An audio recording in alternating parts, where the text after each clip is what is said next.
जब भी आप अपना इनकम टैक्स रिटर्न फाइल करते हैं, आईटीआर फाइल करते हैं, तो टैक्स रिजीम को लेके ज़्यादातर पर्सन कंफ्यूज हो जाते हैं कि ओल्ड टैक्स रिजीम में अपना आईटीआर फाइल करें या न्यू टैक्स रिजीम में अपना आईटीआर फाइल करें। यहाँ पे ज़्यादातर पर्सन कंफ्यूज हो जाते हैं। ठीक है, तो इसीलिए आज इसके बारे में हम लोग डिटेल्स में जानेंगे कि न्यू टैक्स रिजीम किसे कहते हैं और ओल्ड टैक्स रिजीम किसे कहते हैं, टैक्स रिजीम क्यों है, क्या है, किस लिए है। आज इसके बारे में हम लोग सारा का सारा डिटेल्स जानेंगे स्टेप बाय स्टेप, और साथ ही साथ हम लोग ये भी जानेंगे कि इनकम टैक्स डिपार्टमेंट की ऑफिशियल वेबसाइट से टैक्स का कैलकुलेशन हम लोग कैसे करते हैं। ठीक है, ओल्ड टैक्स रिजीम में हम लोग टैक्स का कैलकुलेशन कैसे करते हैं, न्यू टैक्स रिजीम में टैक्स का कैलकुलेशन कैसे करते हैं, सारा का सारा डिटेल्स हम लोग जानेंगे स्टेप बाय स्टेप। ठीक है, देखिए सबसे पहले मैं आपको बता दूं कि इनकम टैक्स डिपार्टमेंट में टैक्स का कैलकुलेशन करने के लिए दो यहाँ पे टैक्स रिजीम बनाए गए हैं। एक को कहते हैं न्यू टैक्स रिजीम और एक को कहते हैं ओल्ड टैक्स रिजीम। ये टैक्स रिजीम इसलिए बनाया जाता है कि आपके टैक्स का कैलकुलेशन आसानी से किया जा सके। एक आपको लिमिट इसमें दी जाती है, एक परसेंटेज दिया जाता है, 5%, 10% न्यू रिजीम में, ओल्ड रिजीम में, जिससे कि आप अपनी हेड इनकम से टैक्स का कैलकुलेशन आसानी से कर पाएँ। ठीक है, इसलिए इनकम टैक्स डिपार्टमेंट ने यहाँ पे टैक्स का कैलकुलेशन करने के लिए दो टैक्स रिजीम बनाए हैं, एक न्यू टैक्स रिजीम और ओल्ड टैक्स रिजीम। ठीक है, ओल्ड टैक्स रिजीम में आपको 5 लाख रुपए तक का छूट मिलता है, वहीं आपका न्यू टैक्स रिजीम में आपको 7 लाख रुपए तक का छूट मिलता है। यानी कि 7 लाख से कम अगर आपकी एनुअल इनकम है न्यू टैक्स रिजीम में, तो आपको किसी भी प्रकार से टैक्स की पेमेंट नहीं करनी होती है। वहीं अगर आप ओल्ड टैक्स रिजीम में अपना आईटीआर फाइल करते हैं तो 5 लाख रुपए से नीचे अगर आपकी हेड इनकम है साल भर की, तो आपको किसी भी प्रकार से यहाँ पे टैक्स नहीं पेमेंट करना पड़ता है। ठीक है, लेकिन न्यू टैक्स रिजीम में आपको किसी भी प्रकार का डिडक्शन नहीं मिलता है, कोई रिबेट नहीं मिलता है। ठीक है, लेकिन वहीं पे ओल्ड टैक्स रिजीम में आपको ऑल डिडक्शन मिलते हैं, ऑल रिबेट मिलते हैं। ठीक है, यहाँ पे क्लियर है। मैं फिर से बता दूं कि देखिए न्यू टैक्स रिजीम में आपको 7 लाख रुपए तक किसी भी प्रकार का टैक्स की पेमेंट नहीं करनी है, और लेकिन आपको यहाँ पे न्यू टैक्स रिजीम में किसी भी प्रकार का आपको डिडक्शन नहीं मिलता है। ठीक है, वहीं ओल्ड टैक्स रिजीम की अगर बात की जाए तो आपकी 5 लाख तक आपको टैक्स की छूट मिलती है, लेकिन यहाँ पे आपको ऑल डिडक्शन मिलते हैं, सारा का सारा यहाँ पे डिडक्शन आप क्लेम कर सकते हैं जो जो आप पे अवेलेबल है। ठीक है, देखिए अब असेसमेंट ईयर 2024-25 में जब अपना आईटीआर फाइल करने जाएंगे तो वहाँ पे देखेंगे कि न्यू टैक्स रिजीम डिफ़ॉल्ट है। ठीक है, क्योंकि नई गाइडलाइंस आ चुकी हैं कि 2024-25 असेसमेंट ईयर 2024-25 में न्यू टैक्स रिजीम डिफ़ॉल्ट रहेगा। अगर आप ओल्ड टैक्स रिजीम में जाना चाहते हैं तो आपको एक फॉर्म भरना होगा 10AI, तब आप ओल्ड टैक्स रिजीम में जा सकते हैं, नहीं तो आपको न्यू टैक्स रिजीम में ही अपना आईटीआर फाइल करना पड़ेगा। और सबसे इम्पॉर्टेंट बात यहाँ पे ये है कि अगर आप न्यू रिजीम से ओल्ड रिजीम में जाना चाहते हैं, क्योंकि यहाँ पे न्यू टैक्स रिजीम तो डिफ़ॉल्ट रहेगी, अगर आप अपना ओल्ड रिजिम में जाना चाहते हैं, अपना आईटीआर जो है वो ओल्ड रिजिम में अपना आईटीआर फाइल करना चाहते हैं, तो यहाँ पे आपको जो डेट मिलेगी वो 31 जुलाई की ही लास्ट डेट रहेगी। ठीक है, 31 जुलाई तक आप न्यू रिजिम से अपने ओल्ड रिजिम में जाके अपना आईटीआर फाइल कर सकते हैं, इस बात को ज़रूर ध्यान दीजिएगा आप लोग। ठीक है, अगर आप अपना टैक्स जो है वो ओल्ड रिजिम में अपना आईटीआर फाइल करना चाहते हैं तो आपके पास लास्ट डेट सिर्फ 31 जुलाई तक की है। 31 जुलाई के बाद आपका क्या रहेगा कि ऑल टाइम के लिए, हमेशा के लिए न्यू टैक्स रिजीम ही डिफ़ॉल्ट रहेगा। ठीक है, तो इस बात को आप लोग दिमाग में घुसा लीजिए कि अगर आप लोग को ओल्ड टैक्स रिजीम में अपना आईटीआर फाइल करना है तो आपके पास लास्ट डेट सिर्फ 31 जुलाई की है। ठीक है, इसलिए आप लोग 31 जुलाई से पहले अपना आईटीआर फाइल कर लीजिएगा, मोस्टली जिनकी इनकम बिजनेस से है। ठीक है, जिन पर्सन की बिजनेस से इनकम है, क्योंकि बिजनेस से जिनकी इनकम होती है उनका काफ़ी डिडक्शन होता है इधर उधर से, इसलिए उनको क्या है कि आप 31 जुलाई से पहले अपनी सारी के सारा डाटा को मर्ज करा के अपना आईटीआर फाइल कर लीजिएगा। अगर 31 जुलाई तक आप अपना आईटीआर फाइल नहीं कर पाएंगे तो क्या होगा कि वो न्यू टैक्स रिजीम डिफ़ॉल्ट रह जाएगी, फिर आप किसी भी प्रकार से आप अपना डिडक्शन क्लेम नहीं कर पाएंगे। ठीक है, तो मोस्टली जितने भी बिजनेस इनकम है जिनकी भी, वो जल्दी से जल्दी अपना 31 जुलाई से पहले ही अपना आईटीआर फाइल कर लेंगे, नहीं तो दिक्कत हो जाएगी। ठीक है, सर राइट पर्सन का क्या होता है कि उनका जो जब फॉर्म 16 तैयार किया जाता है तो उनकी ज़्यादातर जो भी डिडक्शन होती है वो फॉर्म 16 में शो करा दिया जाता है। ठीक है, तो जितने भी बिजनेस इनकम वाले हैं वो जल्दी से जल्दी अपना 31 जुलाई से पहले ही अपना आईटीआर फाइल कर लेंगे, नहीं तो प्रॉब्लम हो जाएगी, वो डिडक्शन क्लेम नहीं कर पाएंगे। ठीक है, तो चलिए अब आप लोग जान ही गए होंगे कि न्यू टैक्स रिजीम क्या है और ओल्ड टैक्स रिजीम क्या है। अगर कोई भी कंसेप्ट अभी भी रह गया होगा तो आप लोग कमेंट करके हमसे पूछ लीजिएगा। ठीक है, चलिए अब हम लोग चलते हैं इनकम टैक्स डिपार्टमेंट की ऑफिशियल वेबसाइट पे और देखते हैं कि टैक्स का कैलकुलेशन कैसे करते हैं हम लोग न्यू टैक्स रिजीम में और ओल्ड टैक्स रिजीम में कैसे टैक्स का कैलकुलेशन करते हैं, और साथ ही साथ हम लोग टैक्स स्लैब भी देखेंगे न्यू टैक्स रिजीम का और ओल्ड टैक्स रिजीम का। चलिए अब हम लोग चलते हैं इनकम टैक्स डिपार्टमेंट की ऑफिशियल वेबसाइट पे। इस तरीके से इनकम टैक्स डिपार्टमेंट की ऑफिशियल वेबसाइट को खोल लीजिएगा आप लोग, जिसका कि URL है incometax.gov.in। सर्च करिएगा तो इस तरीके से इनकम टैक्स डिपार्टमेंट की ऑफिशियल वेबसाइट खुल के आ जाएगी। ठीक है, यहाँ पे देखिए लेफ्ट साइड में आपको ऑप्शन दिख रहा है क्विक लिंक्स का। ठीक है, यही क्विक लिंक वाले ऑप्शन पे नीचे स्क्रॉल डाउन करेंगे आप। स्क्रॉल डाउन करेंगे तो यहाँ पे देखिए इनकम टैक्स कैलकुलेटर का ऑप्शन दिख रहा है। ठीक है, इसी इनकम टैक्स कैलकुलेटर पे आप लोग को क्लिक कर देना है। क्लिक कर देने के बाद इस तरीके से पेज खुल के आ जाएगा इनकम एंड टैक्स कैलकुलेटर का। ठीक है, अब यहाँ पे देखिए यहाँ पे दो ऑप्शन दिया है, एक बेसिक कैलकुलेटर है और एक एडवांस कैलकुलेटर है। ठीक है, तो आज हम लोग जानेंगे एडवांस कैलकुलेटर से कैसे हम लोग टैक्स का कैलकुलेशन करते हैं। तो यहाँ पे एडवांस कैलकुलेटर पे हम लोग को क्लिक कर देना है। ठीक है, यहाँ पे जैसे ही देखिए एडवांस कैलकुलेटर पे क्लिक किए तो यहाँ पे टैक्स रिजीम भी आ गया, ओल्ड टैक्स रिजीम और न्यू टैक्स रिजीम। ठीक है, यहाँ पे आप ओल्ड टैक्स रिजीम में भी अपने टैक्स का कैलकुलेशन कर सकते हैं और न्यू टैक्स रिजीम में भी अपने टैक्स का कैलकुलेशन कर सकते हैं। ठीक है, सबसे पहले हम लोग न्यू टैक्स रिजीम में अपने टैक्स का कैलकुलेशन करके देखेंगे।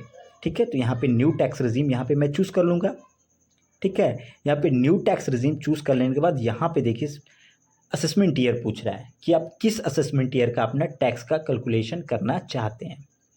ठीक है, तो जिस भी आप टैक्स असेसमेंट ईयर का चूज़ करना चाहते हैं उसको चूज़ कर लीजिएगा। मैं यहाँ पे 2024-25 जो कि नेक्स्ट में आने वाला है असेसमेंट ईयर है। ठीक है, अब यहाँ पे पूछ रहा है टैक्स पेयर कैटेगरी, हब है, फर्म है, LLP है, डोमेस्टिक कंपनी है। तो हमारे केस में क्या है कि इंडिविजुअल है, यहाँ पे इंडिविजुअल चूज़ कर लेंगे। और यहाँ पे रेसिडेंटियल स्टेटस पूछ रहा है कि आप रेसिडेंटियल इंडियन रेसिडेंटियल है ना या नॉन रेसिडेंटियल है, तो जो भी होगा आप यहाँ पे चूज़ कर लीजिएगा। तो हमारे केस में क्या है कि मैं यहाँ पे इंडियन रेसिडेंटियल है तो यहाँ पे रेसिडेंटियल ही चूज़ कर लेंगे। फर्स्ट वाले ऑप्शन को जो डिफ़ॉल्ट था उसी को रहने देंगे। अब यहाँ पे पूछ रहा है योर एज, क्या आपकी उम्र 60 साल से कम है, तो पहले वाले ऑप्शन को चूज़ करेंगे। या आपकी उम्र 60 साल से लेकर 79 साल तक है तो बीच वाले को चूज़ करेंगे। फिर उसके बाद अगर आपकी एज 80 साल प्लस है, अबव है, तो आप थर्ड वाले ऑप्शन को चूज़ कीजिएगा। तो हमारी एज क्या है 60 से कम है, तो मैं इस वाले पहले वाले ऑप्शन को चूज़ कर लेंगे। ठीक है, अब यहाँ पे ड्यू डेट ऑफ सबमिशन पूछ रहा है, तो ये 31 जुलाई 2024 है, तो ठीक है। ठीक है, एक्चुअल जो डेट है वो भी ठीक है, इसमें भी कुछ छेड़छाड़ नहीं करना है। अब यहाँ पे पूछ रहा है details for income and tax calculation. ठीक है, यहाँ पे टैक्स कैलकुलेशन के लिए पूछ रहा है। देखिए यहाँ पे पहला जो ऑप्शन है वो सैलरी का है कि आपकी कितनी एक साल में सैलरी से इनकम हुई है। तो यहाँ पे डिटेल्स वाला जो ऑप्शन ब्लू कलर में नीचे दिख रहा है उस पर क्लिक कीजिएगा।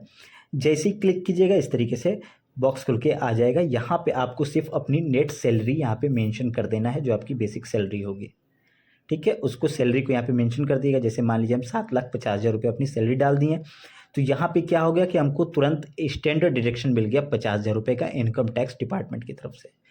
ठीक है, तो यहाँ पे हमारी हेड इनकम क्या होगी कि 7 लाख रुपया।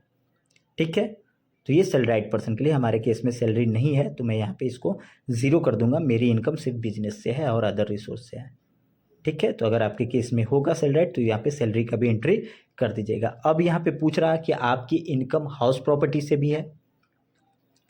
ठीक है, अगर आपकी हाउस प्रॉपर्टी से रेंट वेंट मिल रहा है तो आप यहाँ पे चूज़ करके अपना रेंट जो मिल रहा है उसको मेंशन कर देंगे।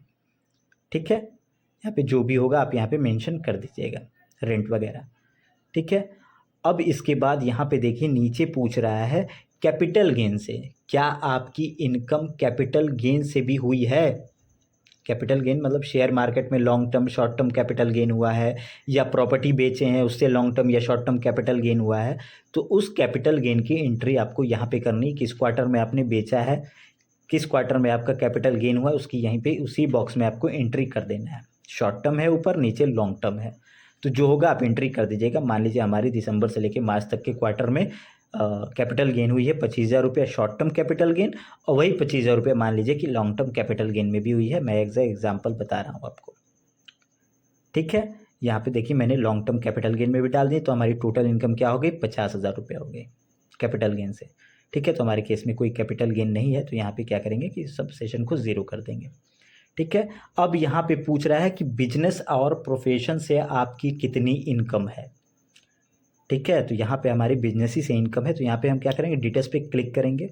क्लिक करने के बाद यहाँ पे प्रेजेंटेटिव इनकम पूछ रहा है, सेक्शन 44AD 44ADA में आपका इनकम है या अदर रिसोर्स में है आपका income, other business and profession में है, ठीक है। तो हमारा जो है वो सेक्शन 44AD में है। इस पे प्रेजेंटेटिव सेक्शन पे मैंने प्रॉपर एक वीडियो बना के अपलोड किए हैं अपने चैनल पे कि 44AD क्या होता है, 44ADA क्या होता है, 44AE क्या होता है। इसके बारे में मैंने एक प्रॉपर वीडियो बना के अपने चैनल पे अपलोड कर दिए, जिसका लिंक आपको डिस्क्रिप्शन में मिल जाएगा, एक बार जाके आप उसको चेक कर लीजिएगा, ठीक है। तो हमारा सेक्शन 44AD में टर्नओवर हुआ है, उसमें हमारी इनकम हुई है। यहाँ पे हमारी इनकम हुई है 7,05,000 की बिजनेस से हमारी इनकम हुई है, ठीक है यहाँ पे। और बिजनेस इनकम के साथ साथ हमारी अदर रिसोर्स से भी इनकम हुई है। यहाँ पे देखिए नीचे अदर रिसोर्स का ऑप्शन शो हो रहा है, यहाँ पे अदर रिसोर्स पे यहाँ पे प्रोवाइड इनकम डिटेल्स पे क्लिक कीजिएगा। तो यहाँ पे पूछ रहा है कि आपकी सेविंग अकाउंट से इंटरेस्ट कितना मिला है, आपका इंटरेस्ट कितना मिला हुआ है RD FD TD से, ठीक है। यहाँ पे गेमिंग वगैरह से कितना आपको पैसा मिला हुआ है, फिर एनी अदर से कितना मिला हुआ है। तो ये सब डिटेल्स को फिलअप करने से पहले, अपना टैक्स का कैलकुलेशन करने से पहले अपना AIS फॉर्म आप लोग ज़रूर चेक कर लीजिएगा, ठीक है। AIS जो कहते हैं एनुअल इन्फॉर्मेशन स्टेटमेंट को, जो कि इनकम टैक्स डिपार्टमेंट स्वयं जनरेट करता है। तो जब भी आप अपना टैक्स कैलकुलेशन कीजिए तो उसको एक बार चेक कर लीजिए, और जब अपना ITR भी आप लोग फिलअप किया कीजिए तो उसको एक बार ज़रूर चेक कर लिया करिए, ठीक है। क्योंकि उससे अगर आपकी इनकम जो डाटा है वो नहीं मैच होगी तो फिर आपको फ्यूचर में मिसमैच का नोटिस आने के चांसेस हो जाएंगे, ठीक है। तो जब आप अपना ITR फाइल कीजिए या टैक्स का कैलकुलेशन कीजिए तो आप अपने सबसे पहले AIS फॉर्म को ज़रूर चेक कर लीजिएगा, ठीक है। तो यहाँ पे हमने AIS फॉर्म को पहले ऑलरेडी चेक करके रिकॉर्ड रखे हुए हैं, तो यहाँ पे हमें 1 बाय 1 अपने जो एंट्री कर देंगे, क्योंकि टाइम हम नहीं खींचेंगे AIS फॉर्म के लिए, ठीक है। यहाँ पे हमको सेविंग अकाउंट से 1,550 रुपये की इंटरेस्ट हुआ है, यहाँ पे 500 रुपये RD FD से मिला हुआ है, ठीक है। गेमिंग वेमिंग से कोई इनकम नहीं है। यहाँ पे एनी अदर रिसोर्स से 1,000 रुपये की इनकम हुई है हमको, ठीक है। अब हमारी क्या हो गई कि ग्रॉस टोटल इनकम यहाँ पे आ गई, ठीक है। 7,08,050 रुपये हमारी total annual income, head income आ गई यहाँ पे। अब यहाँ पे डिडक्शन का ऑप्शन आ गया, ठीक है। तो यहाँ पे डिडक्शन के नीचे देखिए ब्लू लिंक दिखा रहा है डिटेल्स पे, जैसे ही आप लोग क्लिक कीजिएगा अब देखिए क्या होगा कि सब ब्लैंक है, कहीं डिडक्शन क्लेम करने के लिए कोई सेशन में हाईलाइट ही नहीं, तो आप लोग डिडक्शन कैसे क्लेम कीजिएगा, ठीक है। तो मैंने पहले बताया ना कि न्यू टैक्स रिजीम में आपको किसी भी प्रकार का डिडक्शन नहीं मिलता है।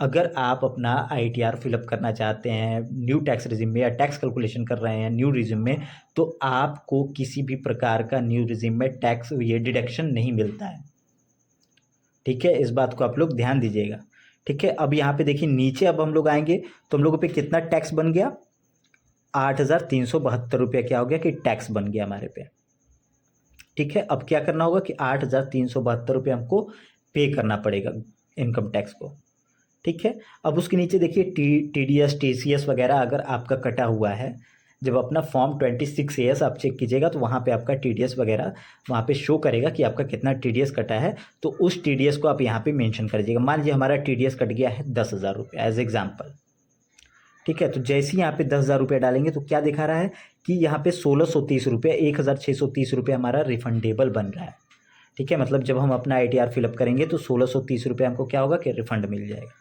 मान लीजिए वहाँ पे 10,000 की जगह हमारे 5,000 हो गया कि नहीं, हमारी जो TDS कटा है वो 5,000 कटा है, तो यहाँ पे क्या हो गया कि 3,370 रुपये अब पेएबल हो गया।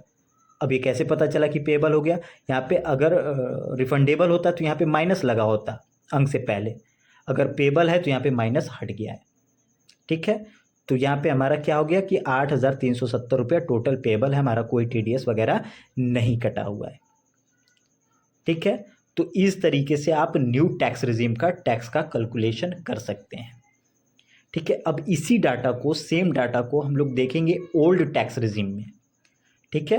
अब यहाँ पे हम लोग ऊपर जाएंगे और ओल्ड टैक्स रिजीम में अब अपने टैक्स को हम लोग कैलकुलेट करके देखेंगे, ठीक है। तो यहाँ पर अब टैक्स रिजीम में हम क्या चूज़ कर लेते हैं, ओल्ड टैक्स रिजीम को, ठीक है। अब ओल्ड टैक्स रिजीम में क्या हो जाएगा कि आपको ऑल डिडक्शन मिलेगा यहाँ पे, ठीक है। सारा का सारा यहाँ पे अब आपको डिडक्शन मिलेगा। तो जिस सेक्शन में अब आपका डिडक्शन है उस सेक्शन में आप अपने डिडक्शन को यहाँ पे क्लेम कर सकते हैं, रिबेट ले सकते हैं, ठीक है। मान लीजिए मेरा जितना भी डिडक्शन है 80C में है, 80 TTA में है, 80E में है, तो जो हमारा है यहाँ पे सारा का सारा डिडक्शन को मैं यहाँ पे 1 बाय 1 एंट्री कर देंगे, ठीक है। तो जब हम अपनी टोटल डिडक्शन को एंट्री कर देंगे तो हमारा फाइनल अमाउंट निकल के आ जाएगा कि हमारा कितना फाइनल अमाउंट है, ठीक है। यहाँ पे मैं सारे के सारे डिडक्शन को मेंशन कर देते हैं। देखिए यहाँ पे एजुकेशन से भी है, यहाँ पे मैंने डाल दिया। डालने के बाद देखिए हमारी क्या हो गई कि टैक्सेबल इनकम क्या हो गई, यहाँ पे नीचे स्क्रॉल डाउन करके दिखाते हैं आपको। देखिए 4,96,500 रुपये टोटल टैक्सेबल इनकम हो गई, ठीक है। तो 4,96,000 रुपये पे किसी भी प्रकार का टैक्स हमको पेमेंट नहीं करना होता है, ठीक है। यहाँ पे क्लियर हो गया। देखिए यहाँ पे टोटल टैक्स में आइएगा तो यहाँ पे 0 दिखा रहा है, ठीक है। उसके बाद नीचे TDS TCS वाला, अगर आपका जो भी अब TDS TCS कटा होगा वो टोटल का टोटल रिफंडेबल बन जाएगा। मान लीजिए 12,500 मेरे यहाँ पे TDS कटा है तो क्या होगा कि 12,500 रुपये टोटल का टोटल मुझे रिफंड मिल जाएगा, ठीक है। तो समझ गए आप लोग, देख रहे हैं ना। इसी तरीके से आप न्यू टैक्स रिजीम का भी टैक्स का कैलकुलेशन करके देख सकते हैं और ओल्ड टैक्स रिजीम का भी आप लोग टैक्स का कैलकुलेशन करके देख सकते हैं कि आपको किस में बेनिफिट हो रही है। अगर टैक्सेबल बन रहा है तो किस में कम टैक्स पेमेंट करना पड़ रहा है, न्यू टैक्स रिजीम में आपको कम टैक्स पे करना पड़ रहा है या ओल्ड टैक्स रिजीम में कम टैक्स पे करना पड़ रहा है, ठीक है। या ऐसा है कि आपका ओल्ड टैक्स रिजीम में टैक्स बन रहा है लेकिन न्यू टैक्स रिजीम में टैक्स नहीं बन रहा है, तो फिर आप क्यों न्यू टैक्स रिजीम में अपना ITR फाइल कीजिए। अगर आपका न्यू टैक्स रिजीम में टैक्स बन रहा है लेकिन आपके काफ़ी डिडक्शन है, जब डिडक्शन आप शो करा रहे हैं तो क्या हो रहा है कि आपकी हेड इनकम 5 लाख से नीचे आ जा रही है, तो आप क्या कीजिए कि ओल्ड टैक्स रिजीम में अपना ITR फाइल कीजिए, ठीक है।